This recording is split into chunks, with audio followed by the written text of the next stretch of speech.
What's your name and where are we? My name is Rory Duffy, and we are in Monaghan, Ireland, at my school, the Handcraft Tailor Academy. Great, thanks for having us. Rory, what inspired you to become a tailor? It's hard to say. I always had an interest in sewing from a young age.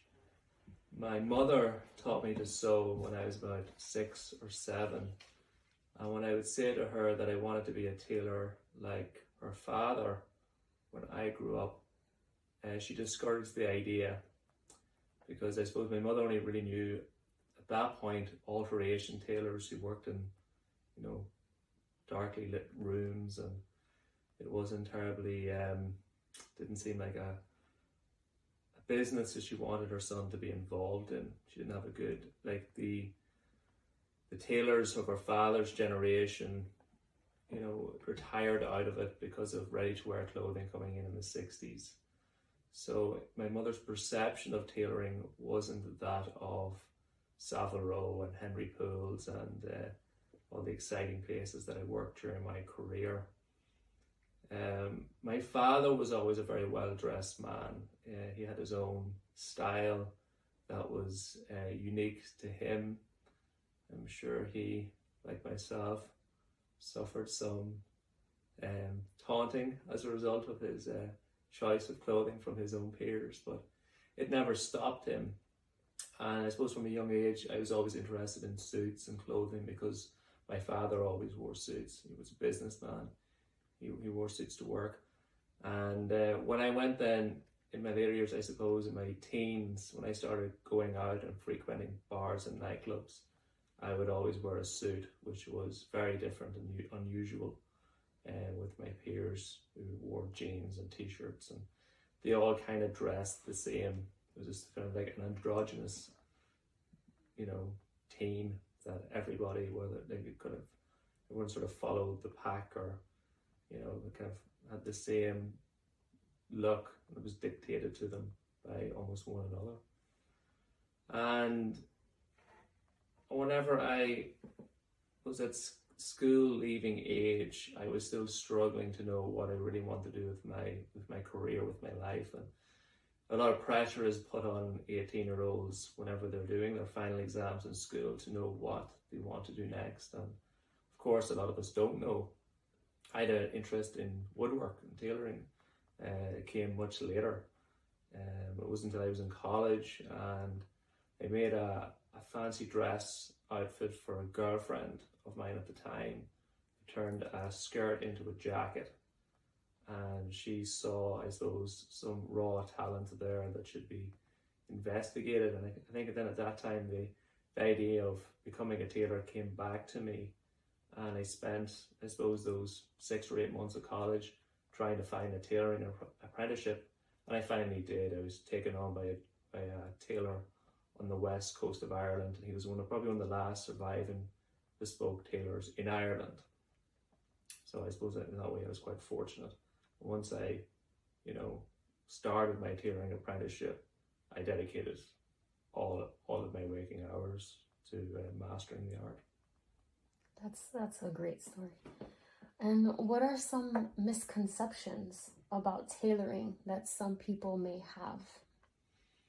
I think probably the largest misconception that exists within the industry itself, and I think a lot of made-to-measure guys fall foul to it, as do a lot of their customers, that the saying that a suit fits like a second skin. And really what they mean is a suit fits as effortlessly as a second skin. So when you're wearing your suit, you're not aware that you're wearing it. A second skin as a suit is one that you put on and then you forget that you're wearing it. That you're not constantly, tucking yourself in or adjusting the trousers or trying to get the sleeves to sit right. So, that's a second skin. It's something that you put on, you forget that you're wearing it, and you feel very natural in it. Made to measure has made us, and I suppose fashion designers as well, have taken it on as to mean as it fits skin tight. That somehow the garment should be really close to the body, and being close to the body is going to somehow show off your physique. So, you know, it's quite, they see it a lot on like the social media accounts where you've got quite built guys, and they're squeezing themselves into these suits, and they're trying to get the sleeves like super skinny so it shows off their biceps, and it really just makes them look like they can't afford a high-end suit, that they're sort of squeezing themselves into something that they bought off the rack, and they call it fashion or style. But I think that any true tailor that would look at something like that, like I would never make anything like that. Client came to me and asked me for it, I'd simply say it's something that I do not do. And I draw the line somewhere. You know, I have experience with larger gentlemen who want to wear close-fitting suits because they think it makes them look slimmer, when it actually has the complete opposite effect. It has the same issue with them as it has with a guy that has a well-cut physique. He looks like he's wearing a suit that's too small. You know, a good tailor, you know, will create a silhouette around the client's physique that complements it, whether he is slightly overweight, or whether he is, you know, toned and muscular. You know, you can do a lot with a figure if you know what you're doing. Yeah. And speaking about style, people assume that a tailor is very involved following trends and things like that. How would you describe your style?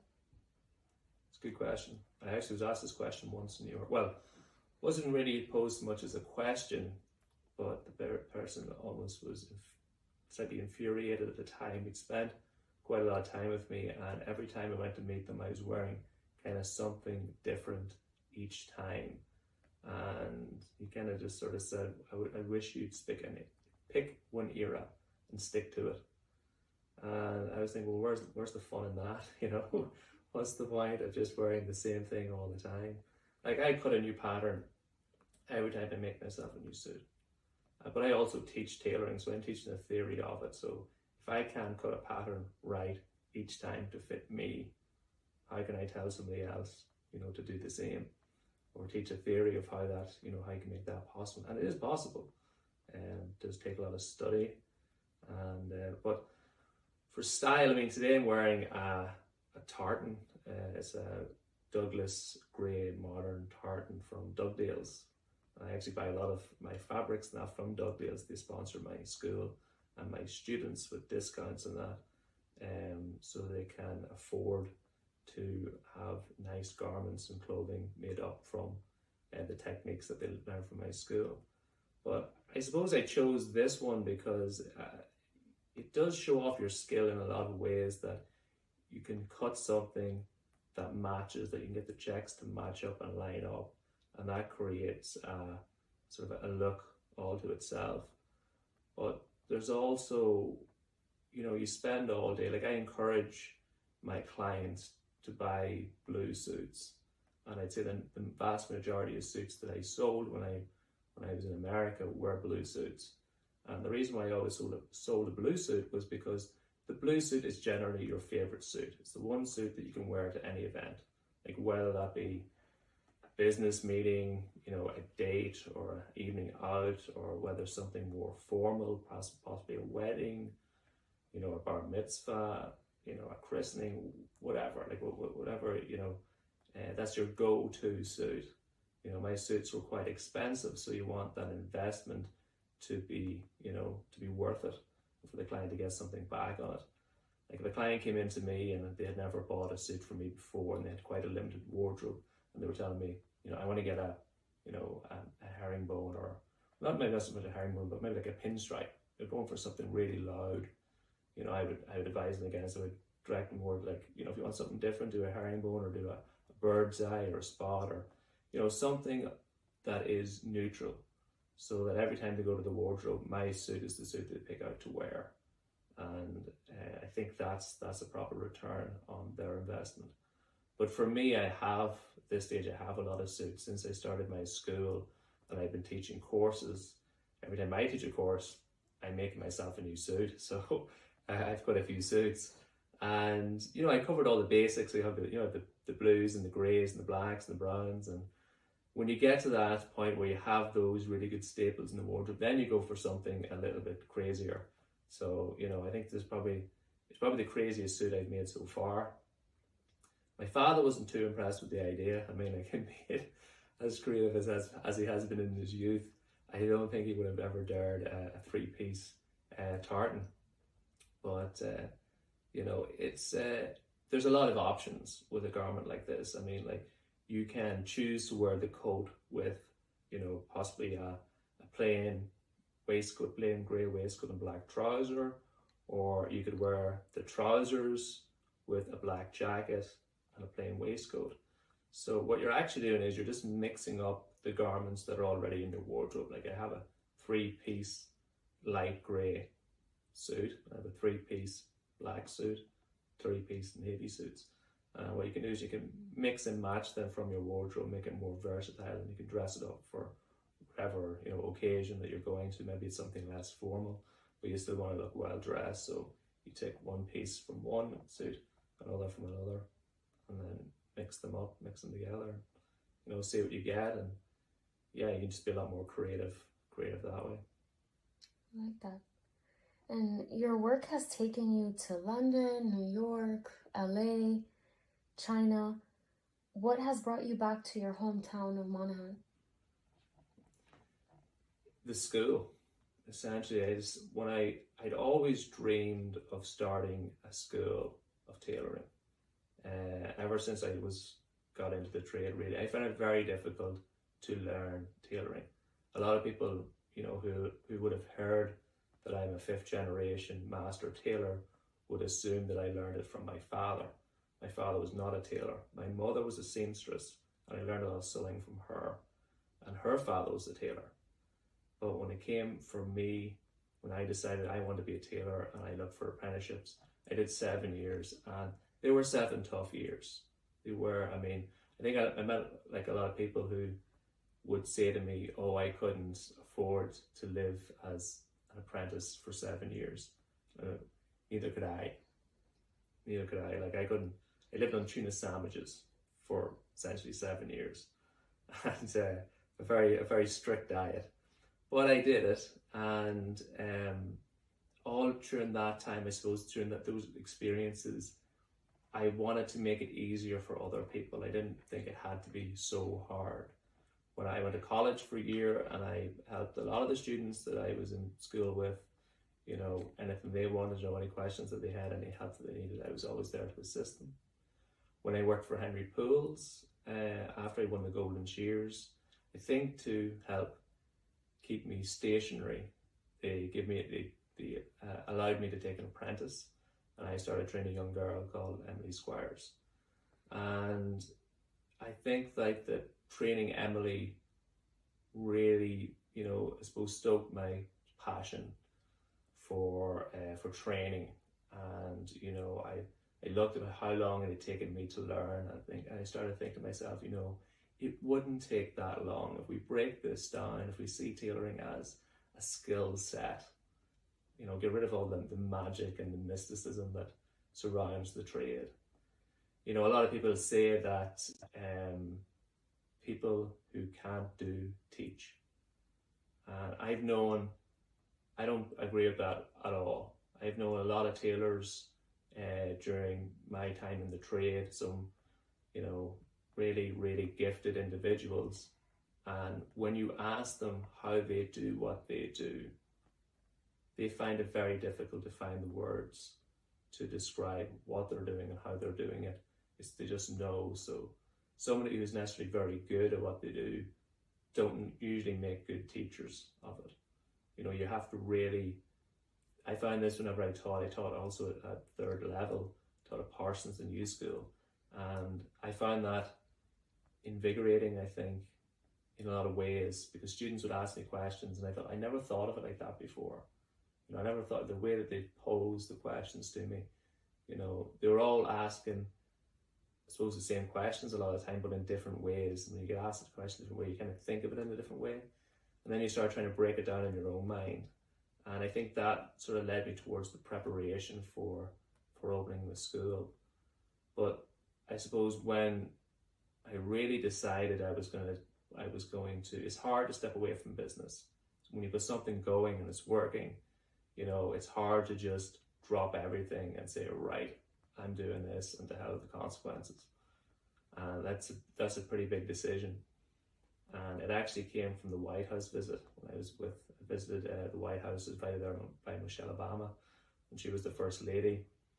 And you know, I was nominated to go, and then one of her aides essentially background checked me, and he found out all about the video series and the Golden Shears and Savile Row and Parsons New School, and he thought that I fitted the criteria for this event that they were hosting.